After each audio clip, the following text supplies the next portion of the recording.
This time, media are invited to move forward, take photos for a period of 1 minute. Ask that you not go past the first row.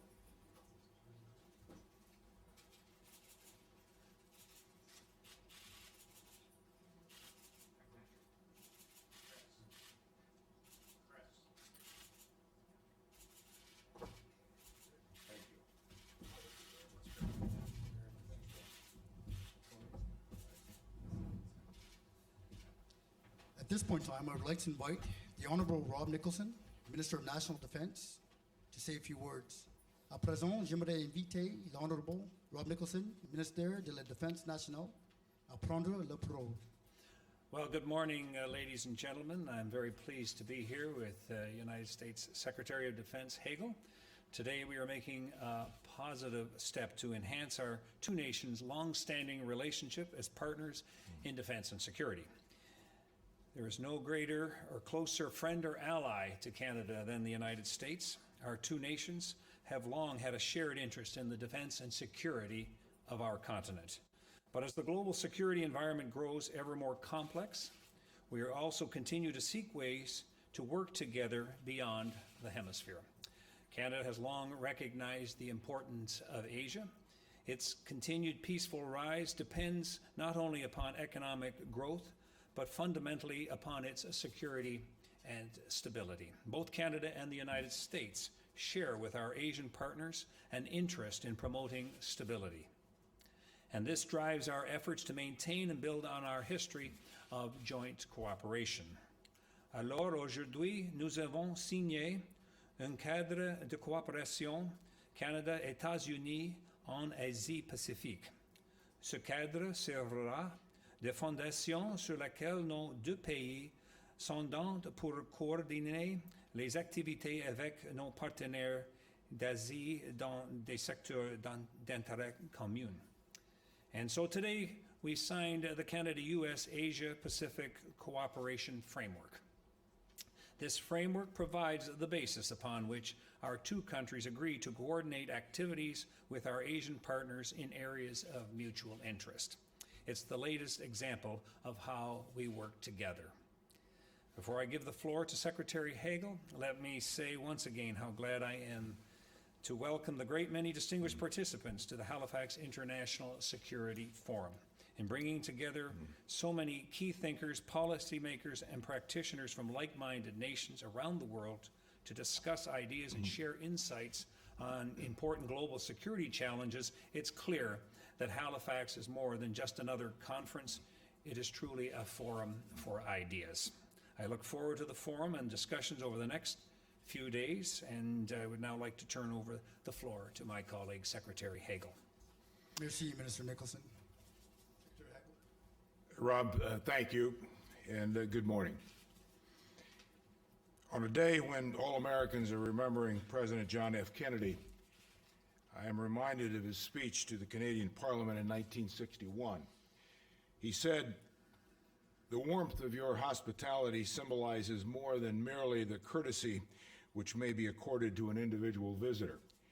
They symbolize the enduring qualities of amity and honor which have characterized our country's relations for so many decades." Though spoken at a different time, those words of deep and enduring friendship still ring true today. Canada has long been among the most valued allies of the United States in our bilateral defense relationship, symbolized by NORAD, the world's only true binational command. This command is one of the strongest in the world. Our partnership extends all the way to Afghanistan, where Americans and Canadians have served side by side for more than 12 years. As Rob mentioned, we just signed, as you all witnessed, a defense policy framework that will help guide future cooperation between Canada and the United States in the Asia-Pacific region. This is an important step that will continue to strengthen our close-knit defense cooperation and help broaden it beyond our shared borders. And it's another example of our two nations being able to leverage each other's strengths in order to help address global challenges. Like the United States, Canada is a Pacific nation, And in light of America's ongoing rebalance to the Asia-Pacific, we both benefit by continuing to work together. We hope this framework will help strengthen our bilateral coordination and collaboration throughout the region. The United States and Canada will establish an annual strategic defense dialogue on the Asia-Pacific within the context of the Canada-U.S. Permanent Joint Board on Defense, which will meet for the 232nd time next month. This dialogue will help establish clear parameters for more effective coordination of operations among the United States Pacific Command, Canadian Joint Operations Command, and the Canadian Special Operations Force Command. It will also help foster ties among our respective defense attachés in the region, as well as improve coordination for high-level visits and military-to-military activities where appropriate. One specific area that we hope to improve is our ability to work together on humanitarian assistance and disaster relief operations in the Asia-Pacific. At a time when both the U.S. and Canadian Armed Forces are very proud to be providing relief to the Philippines in the wake of Typhoon Haiyan, implementing this framework will help us coordinate these activities even more effectively as we go forward. The Department of Defense remains committed to continuing our rebalance to the Asia-Pacific. Yesterday, I visited the Bath Iron Works in Maine. I wanted to see our new state-of-the-art Navy destroyer, the USS Sumwall, which we are planning to base out of San Diego so that it can operate in the Pacific Ocean. As the Asia-Pacific takes on greater importance in global affairs, DoD looks forward to Canada's increased engagement in the region. For many years, the United States and Canada have enjoyed an unmatched level of defense cooperation. Our defense partnership helps ensure security and prosperity for both of our nations and the Asia-Pacific. Thank you. Thank you very much. Merci, Secretary Hagel. At this point in time, I'd like to invite media to stand if they would like to ask a question. Our press assistant will bring a microphone to each of the four journalists chosen to pose a question. I remind you to limit yourself to one question. Please identify yourself and your media agency to whom you're addressing your question. Je vous rappelle de vous limiter à une seule question, s'il vous plaît. Identifiez-vous et êtes votre agence de médias et qui vous vous adressez à votre question. We will start with a French question from Canadian media. One English question will also be asked of Canadian media, and then two U.S. media questions.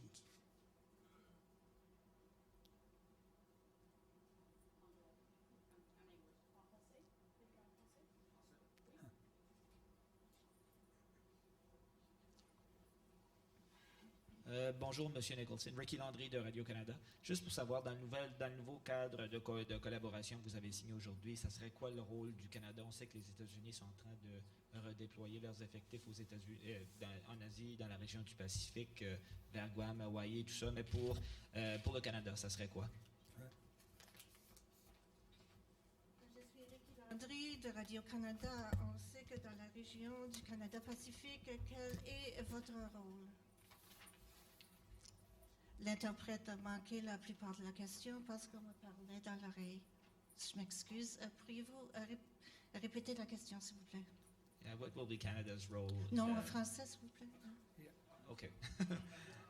Okay. Quel sera le rôle du Canada dans le nouveau cadre de collaboration? Well, What will be the role of Canada in the new framework of collaboration? Thank you very much for, again, this will build on basically what we do already with the United States. And I mean, the kind of cooperation that takes place, when there is a disaster, for instance, what's taking place right now in the Philippines, to make sure there is no overlap and that basically we're on the same page. And so this is similar to what we have done in Central America and Caribbean with the United States. And again, it's another acknowledgement of the close relationship that exists between the two countries, and it will build on that relationship and ensure that there's complete cooperation and no overlap. Donc, on veut s'assurer qu'il n'y aura pas de chevauchement. Nous sommes toujours en collaboration depuis plusieurs années. Et comme récemment avec le typhon aux Philippines. Donc, ça va être le même genre de coopération qu'on a eues depuis plusieurs années, comme par exemple avec les États-Unis dans les Caraïbes. Donc, notre rôle sera semblable.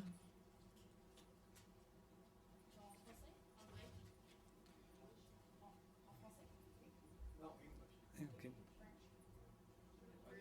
We'll take the French question. We'll take another French question.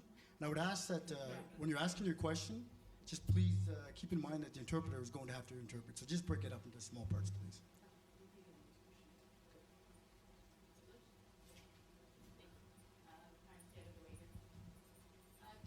This is a question primarily for Secretary Hagel. Secretary Hagel, after the Second World War, of course, North America was more focused on the Atlantic towards Europe. Now it sounds like you're trying to shift your focus to the Pacific. Is this in specific response to the increasing military strength of China or the threats coming out of North Korea? Why the shift to focus on the Pacific now? Why build that up? First, we have made it very clear when President Obama noted a couple of years ago of our rebalance to the Asia Pacific that we were not retreating from any other part of the world. For example, our commitment to NATO is still as strong and complete as it's ever been. I have said that in the last two NATO ministerials of defense ministers. The commitment that we have is very clear and it is enduring. We are in other parts of the world will continue to maintain relationships, partnerships in other parts of the world. As to the rebalance to Asia Pacific, first, the United States has always been a Pacific power. As you look at the demographics, the commercial interests, the dynamics, the geopolitical, economic interests that are evolving in the Pacific Asia area, it's very clear that more and more of America's interests are going to be in that part of the world. So as any nation does, as it assesses its assets, its strategic interests, you balance. And that's what the rebalance is about. Are you concerned then, sir, at all about the increasing military power of China or the threats of North Korea? Does that concern the United States? Our rebalance to the Asia Pacific is about more than just military to military relationships. It's economic, it's trade, it's social, it's cultural, it's education, it's security, it's stability. All of these are part of relationships in an interconnected world that every nation now deals with in the early part of the 21st century. Une question pour le secrétaire à la Défense Hagel. Après la Deuxième Guerre mondiale, l'Amérique du Nord était plutôt... les forces armées étaient plutôt en Amérique du Nord, en Atlantique et l'Europe. Maintenant, avec cet axe, depuis que nous sommes axés sur l'Asie-Pacifique, quelles sont les relations? Nous avons eu toujours des relations avec l'OTAN et de fortes relations, et c'est clair qu'il y aura d'autres relations avec l'Asie-Pacifique maintenant, avec les stratégies, et nous sommes toujours, les États-Unis seront toujours impliqués avec l'Europe et avec l'Asie-Pacifique qui devient plus en plus importante sur l'échelle mondiale au XXIe siècle.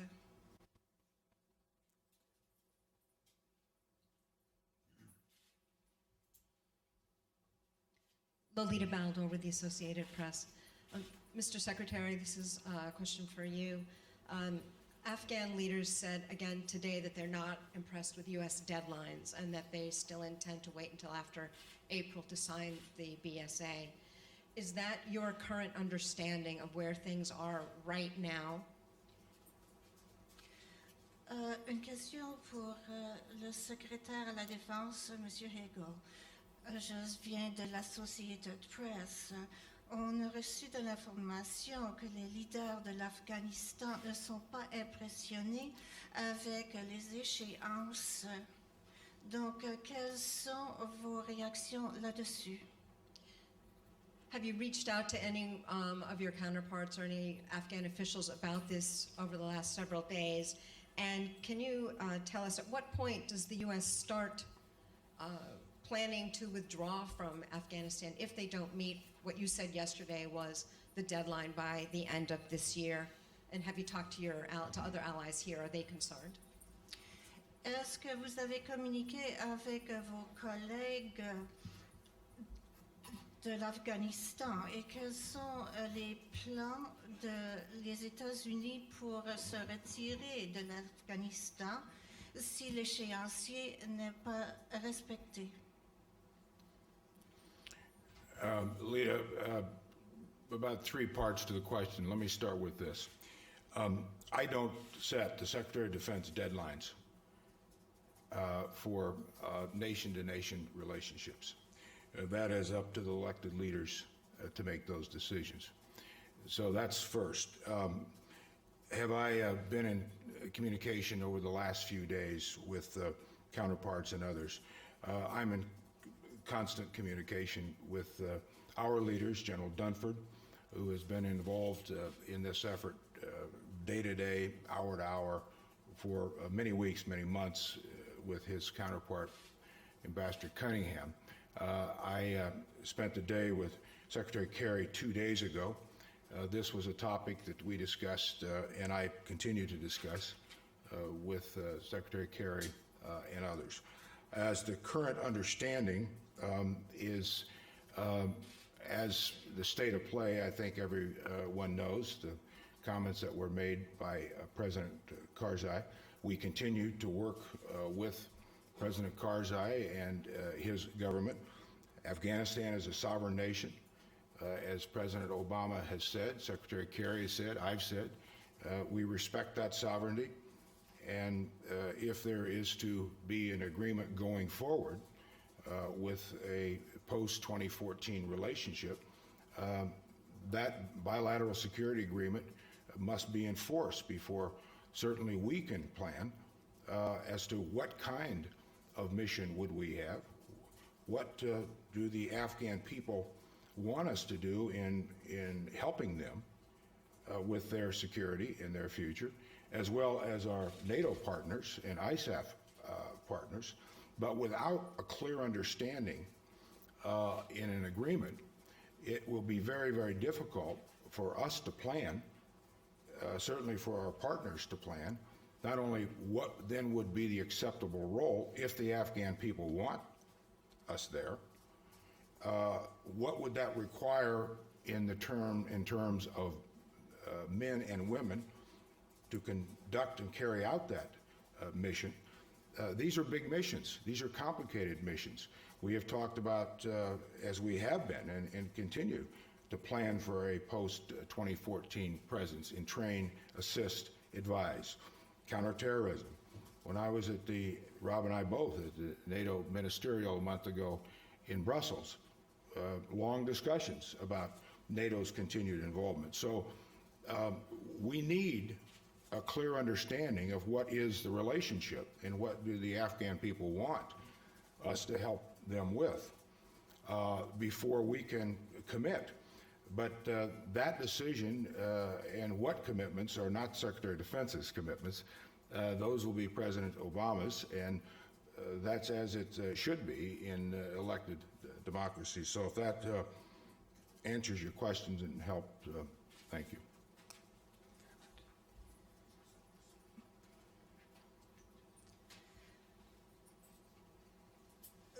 Nous allons prendre des décisions selon les leaders sur ces questions et comment les changements vont procéder. J'ai eu des réunions dernièrement avec M. Dunford et avec son collègue M. Cunningham et aussi avec M. Kerry. Nous avons eu beaucoup de discussions, nous établissons des plans avec M. Karzai et aussi son gouvernement. L'Afghanistan est un pays souverain et nous devons respecter sa souveraineté. Cet accord, cette entente de 2014, nous avons des relations, mais il faut des ententes bilatérales. Et quel genre de moyens allons-nous prendre? C'est pour le peuple à décider ce qu'il veut. Nous avons des partenaires avec l'OTAN aussi. Il y a des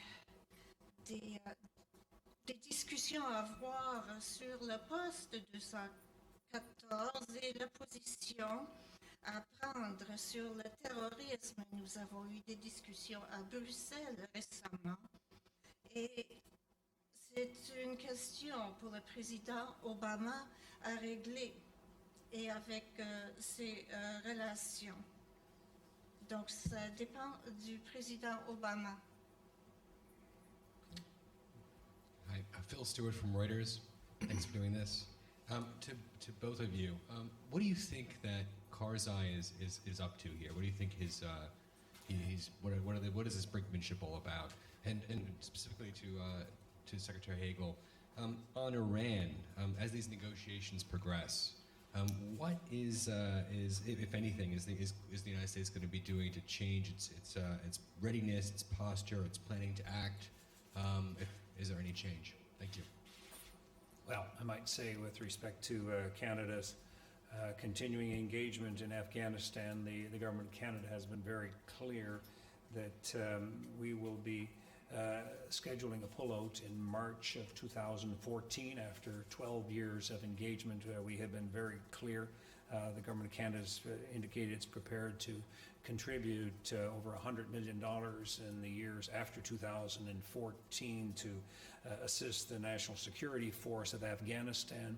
That being said, as Chuck indicated to you in our meetings in Brussels, the NATO meetings about a month ago, we're very interested, very concerned about what's taking place there, and we are watching very carefully the developments in Afghanistan with respect to the negotiations on a bilateral security agreement.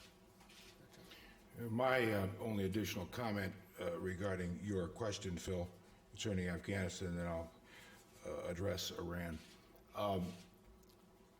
I think we all respect President Karzai's representation of his country. It's a sovereign nation. He was elected. So there's not an issue there.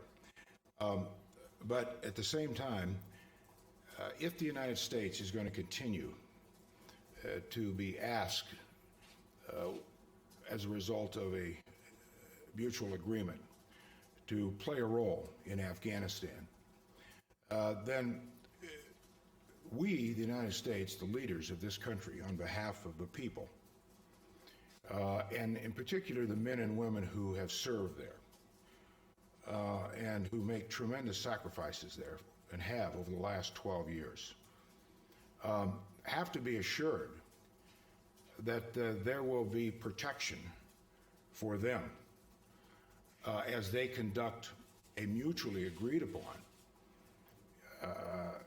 mission by both Afghanistan and the United States. Without that, I, as Secretary of Defense, could not recommend to the President of the United States to go forward because taking care of our own people always has to be first as we help others. And any responsible leader of any government would take that position. But I must be assured, as Secretary of Defense, that the essential requirements for force protection for our people, that we're going to ask, if we continue to ask them to continue their sacrifice in Afghanistan, they have assurance, and their families have assurance that they will be protected. And I think that's pretty clear. I've made that pretty clear. The President of the United States has made that very clear. President Obama has said that. So I am hopeful that we will work through this. I am hopeful that we will have a bilateral security agreement that will be recommended with the text that President Karzai and Secretary Kerry agreed to last week, ensuring the protection of our forces and the rights, and that recommendation is made by the lawyer Jirga. The President Karzai would send it to the Parliament for ratification, and I would hope that the President would sign it, and we'll continue to work in that direction. On Iran, you know that the talks are continuing. We continue to work with our P5+1 partners on an effort to move the next stage to some higher ground. I think it's been very clear, Secretary Kerry has said it, President Obama, our partners in this, that this is not an easy, simple dynamic. There are many factors involved in this Iranian issue.